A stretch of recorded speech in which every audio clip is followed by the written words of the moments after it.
amma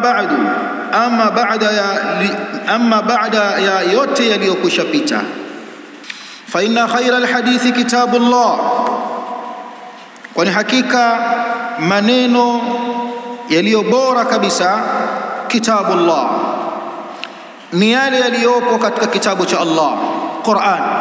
Bora ya maneno ni kitabu cha Allah, ni maneno ya Allah aliyoyatamka subhanahu wa ta'ala, ambayo ni hudan linnas, mwongozo kwa ajili ya watu, wa bayinatin min alhuda wal furqan.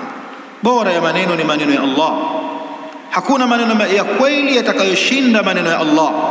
Waman asdaqu min Allahi qila waman asdaqu min Allahi haditha ma li haula'i alqawm la yakaduna yafqahuna haditha. Allah anasema haya kwenye Qur'an, ja'atkum maw'idhatun min rabbikum. Qur'an ni maw'idha kutoka kwa Allah, wa shifaa'un lima fi sudur wa hudan wa rahmatun lil mu'minin. Qur'an khairul hadith, fa inna khairal hadithi kitabullah. Bora ya mazungumzo ni kitabu cha Allah, ni maneno yaliyopo kwenye kitabu cha Allah. Bora ya maneno ala al-itlaq, kwa ujumla hakuna maneno yatakokuwa mazuri yatakayoshinda maneno ya Allah subhanahu wa ta'ala. inna hadha al-Qur'ana yahdi lillati hiya aqwam wa yubashshiru al-mu'minina alladhina ya'maluna salihat anna lahum ajran kabira. Wa khayra al-hadi, na bora ya mwongozo hadi Muhammadin, ni mwongozo aliokuja nao mtume Muhammadin sallallahu alayhi wasallam.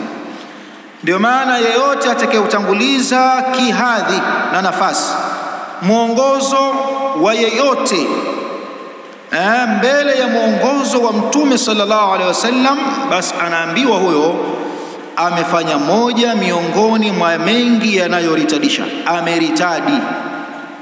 Atakayesema mwongozo huu mzuri kuliko mwongozo wa mtume, kafirun murtad, huyo ni kafir aliyeritadi akaiacha dini ya Kiislamu.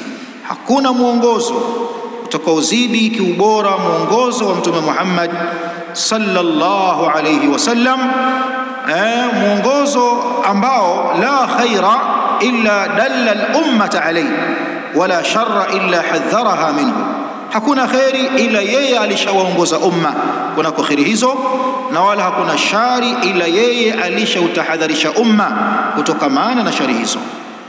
Naam, huu ndio mwongozo bora kuliko miongozo yote.